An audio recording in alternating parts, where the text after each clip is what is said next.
I almost lost 120,000 this year. Early 2026, things started happening. My business location was affected, sales dropped. I also lost money from one of my side hustles, and like that wasn't enough.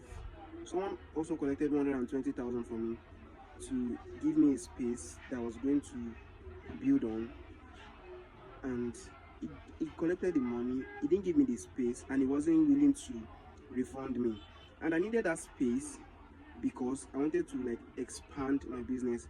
The spot I was running wasn't attracting the right clientele, so I wanted a better space where I can have a proper structure, because I understand that it is one thing for your product to be good, it's another thing for you to have the proper environment to attract the right audience. So by the time I realized he didn't have a space to give me, I've heard a lot about how he collects money from people and ruin their plans and all of that. So I started reaching out to him, telling him I wanted my money back, I didn't want the space anymore.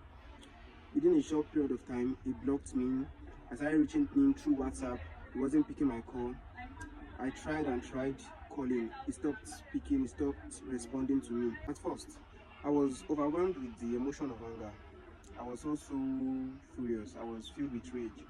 But the thing is, I didn't let all of those emotions, I didn't let them get to me that much. I didn't let it control me, because from experience, I've understood that rage and anger does not solve situations like this. So I leaned on what I've learned and shifted into a more strategic way of thinking. When I was processing the whole issue, I remembered something I learned from a book I read a while ago. The title of the book is Your Next 5 Moves by Patrick Bet-David. So in a particular chapter in that book, the guy talked about how he uses his heroes to influence his thought pattern, to affect the way he like makes decisions. You understand? So while I was thinking about the whole situation, something just took me back to that particular page, and I began to ask myself immediately that if it were to be Dr. Miles Monroe that was in this particular situation, what would he have done? If it were to be somebody like Robert Kiyosaki, what would he have done? If it were to be somebody like my father, Olumide Emmanuel, what would he have done in this kind of situation? And then that stuff, that thinking brought me to a better place of handling the whole situation. Listen, when you are confused, always borrow the mindset of those that are ahead of you. I won't lie. Everything changed when I began to ask myself these questions. Instead of fighting, I followed the smarter route. I reported the case properly. I spoke to the right authority, and you won't believe it, I got my money back. I got every penny back. Not by fighting, not by force, not by going with a gun to go and prove a point. No, it happened in this place. You have this sport too.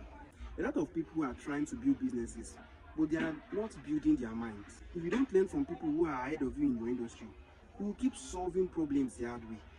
And that's one thing a lot of young entrepreneurs don't understand. The truth is, books won't do the work for you. But one thing I believe is, books would always show you how to think.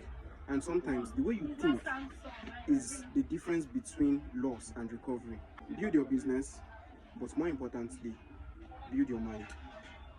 Thank you.